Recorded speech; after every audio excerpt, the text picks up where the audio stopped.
ഈ 2025 IFFK official തിരഞ്ഞെടുത്തുള്ള ഒരു സിനിമയാണ് ഈ ശേഷിപ്പ് എന്ന് പറയുന്ന സിനിമ.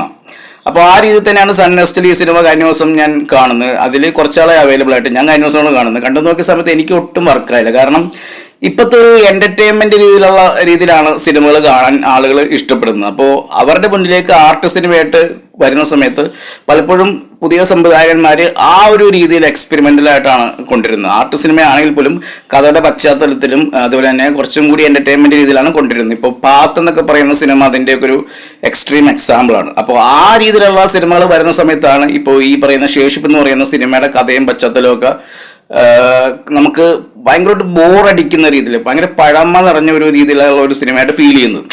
ഇതിൻ്റെ അകത്തുള്ള ഒരു വിഷയം എന്ന് പറയുന്നത് സ്ത്രീകൾക്ക് നേരെയുള്ള ഒരു അറ്റാക്കും കാര്യങ്ങളൊക്കെയാണ്. അതൊക്കെ നല്ലത് തന്നെയാണ്. പക്ഷേ അത് പറയുന്ന രീതിയും അതിൻ്റെ ഒരു തിരക്കഥയൊക്കെ ഭയങ്കരമായിട്ട് പഴകിപ്പോയി. അത് കണ്ടുകൊണ്ടിരിക്കാനുള്ള ക്ഷമയോ അതിൻ്റെ ഉള്ള ഒരു മാനസികാവസ്ഥയൊന്നും ഇപ്പോഴത്തെ പ്രേക്ഷകർക്കില്ല. അപ്പോൾ അതുകൊണ്ട് തന്നെ കുറച്ചും കൂടി എൻ്റർടൈൻമെൻ്റായ രീതിയിലൊക്കെ ഈ ഒരു വിഷയം ഇതിൻ്റെ അകത്ത് മാനസിക സംഘർഷം തന്നെയാണ് പറയുന്നത്. മനുഷ്യരുടെ മാനസിക സംഘർഷമാണ് രണ്ടുപേരുടെ ഒറ്റപ്പെട്ടു പോയാൽ. അതൊക്കെ നല്ലതാണ്. കിങ്കി ഡോക്ക് പോലുള്ളവരൊക്കെ പറഞ്ഞു പോയിട്ടുണ്ട് ഗംഭീരമായിട്ട്.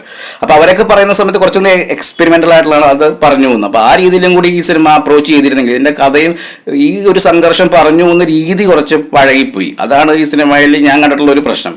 നിങ്ങളൊന്ന് കണ്ടു നോക്കുക സൺ നെക്സ്റ്റിൽ. എന്നിട്ട് നിങ്ങൾക്ക് തോന്നിയിട്ടുള്ള അഭിപ്രായങ്ങൾ വേണമെങ്കിൽ കമൻറ്റ് ചെയ്യാം.